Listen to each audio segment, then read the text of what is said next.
마켓콕 헤드라인 시간입니다. 어제 장마감 이후부터 개장 전까지 중요한 소식들 함께 정리해 보겠습니다. 네, 첫 번째 소식은요. 중국의 최대 민간 부동산 개발업체죠. 비구이 위안이 달러 채권 디폴트를 처음으로 공식 선언했다는 소식입니다.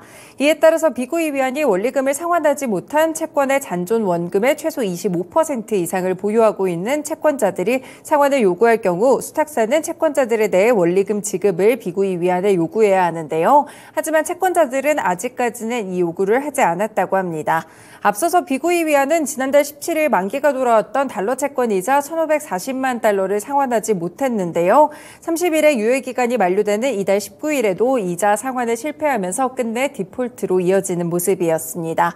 현재 블룸버그 통신에서는 비구이 위안의 프로젝트 수는 2021년 부실에 빠진 헝다그룹보다 몇 배 더 많다면서 이 같은 상황을 고려했을 때 헝다그룹의 부채 실패보다 더 큰 악영향을 미칠 수 있다라고 전했는데요. 이렇게 또 증시에서 악재로 작용을 했었던 비구이 위안 사태에서도 공식적으로 이렇게 달러 채권 디폴트를 선언했다는 점 함께 참고해 보셔도 좋을 것 같습니다. 네, 두 번째 소식입니다. 지금 시장에서 또 강력한 테마를 형성하고 있는 쪽이 중동에 대한 기대감인데요. 어제까지만 해도 사우디아라비아와 관련된 모멘텀들이 불거졌다면 이제 서서히 카타르로 기대감이 넘어오고 있습니다. 윤석열 대통령이 카타르를 국빈 방문했는데요. 수도 도하 아미리 디완궁에서 셰이크 타민 빈 하마드 빈 칼리파 알산이 카타르 국왕과 함께 한국 카타르 정상회담을 열었습니다. 네, 그리고 양국이 포괄적 동반자 관계에서 포괄적 전략 동반자 관계로 격상하기로 합의했는데요. 양측은 방산군수협력 MOU를 체결해서 방산 수출의 계기를 만들었고요. 또 무엇보다 국내 조선업계 사상 최대 규모인 5조 원 규모의 LNG 운반선 건조 계약이 성사되면서 관련 산업 수출을 비롯해서 에너지 안보 협력까지의 이런 확대를 하는 물꼬를 텄다고 살펴보실 수 있겠습니다. 네, 이렇게 양 정상은 관계를 격상시키면서 양국 간의 전략적인 협력을 강화해 나가자는 데 뜻을 함께하는 모습이었는데요. 이제 주목을 해볼 만한 점은 이날 정상회담을 계기로 HD현대중공업과 카타르에너지 간 39억 달러 규모의 LNG 운반선 17척의 건조 계약이 체결됐다는 사실입니다. 바로 전해드린 대로 이 5조 원 규모이기 때문에 굉장히 큰 규모고요. 실제 단일 계약으로도 국내 조선업계 사상 최대 규모입니다. 그래서 이로써 HD현대중공업 차원에서는 반년치 일감을 확보하게 됐고 올해 세계 LNG 운반선 수주에서 우리 기업의 점유율도 기존 74%에서 81%로 훌쩍 뛰어오르게 된다는 점 살펴보실 수 있겠습니다. 관련 종목으로는 역시나 오늘 HD현대중공업 집중적으로 체크해 보시면 좋을 것 같고요. 이렇게 중동 간에 또 굉장히 좋은 그런 수주 소식이 들려오고 있기 때문에요. 이 부분도 함께 주식시장 영향까지 확인해 보시면 좋을 것 같습니다.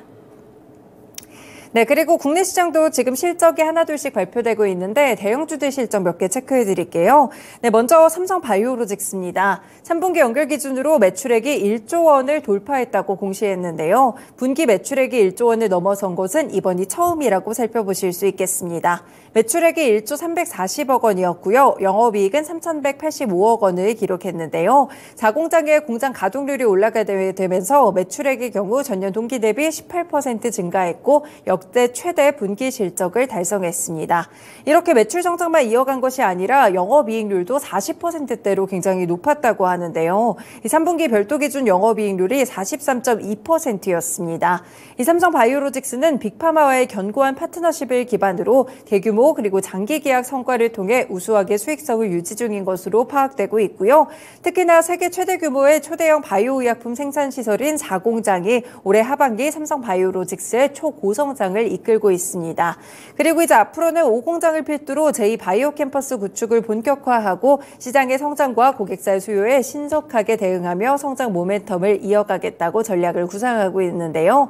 이렇게 또 의약품 쪽에서 삼성바이오로직스 얼마 전에도 급등하는 흐름이었는데 실적에 대한 기대감 그대로 사실로 드러났습니다. 오늘 정규장의 흐름 체크해 보시면서 삼성바이오로직스 살펴보셔도 좋을 것 같습니다. 네, 반면에 LG이노텍 IT 쪽의 실적을 살펴보시면요. 3분기 아이폰 효과를 온전히 누리지 못했습니다. 전방 산업의 부진 때문에 계속해서 실적도 좋지 못한 흐름이었는데요. LG이노텍은 올해 3분기 매출액은 4조 7,636억 원, 영업이익은 1,834억 원을 기록했다고 공시했습니다. 매출의 경우 전년 대비했을 때 11.6% 줄어들었고 영업이익은 무려 60%가량 급감하게 되면서 컨센서스를 하회하게 됐는데요. 사업부별로 봤을 때 핵심 사업부인 광학솔루션 사업부는 3조 9,066억 원의 매출을 올렸고 이는 전년 동기 대비 12% 감소한 규모입니다. 아무래도 스마트폰 수요도 지금은 약한 상황이고요. 고객사의 신모델이죠. 아이폰 15를 의미할 텐데 부품의 공급 본격화 시점이 4분기로 이연됐기 때문에 이 영향을 그대로 받았습니다. 반면에 조금 좋았던 사업부라고 한다면 전장 부품 사업이 될 것 같은데 4,120억 원의 매출을 기록했습니다. 전년 동기 대비로도 전분기 대비로도 확실하게 늘어난 수치였고요. 차량의 조명 모듈이나 배터리 관리 시스템 같이 전기차와 자율주행용 부품을 중심으로 공급이 크게 확대됐습니다.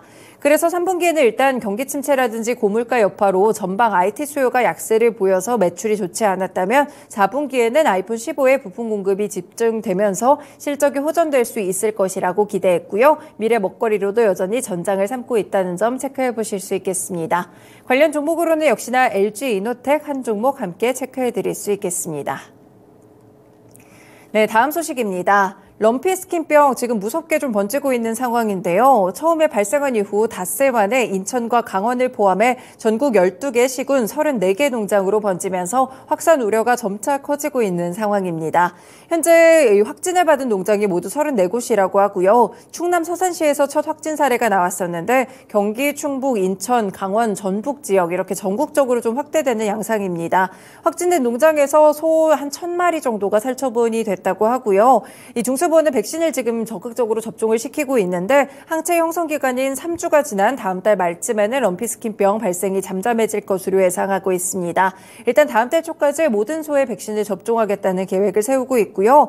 다만 이렇게 좀 소도 살처분이 되고 이런 병이 확산이 되다 보니까 한우 공급 축소 같이 가격 불안 우려감 꾸준하게 나오고 있습니다. 실제로 한우의 도매 가격을 보시면 킬로그램당 평균 20,053원이었는데 럼피스킨병 발생 이전보다는 한 13% 정도 오르고 있다는 점 체크해 보실 수 있겠습니다.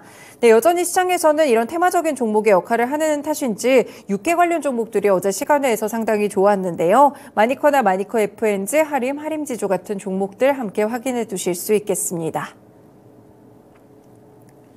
마지막 소식입니다. 주가 조작 의혹과 맞물려서 하한가 사태로 중단됐던 영풍재재와 대한금속 오늘부터 주식 매매 거래 다시 한번 재개됩니다.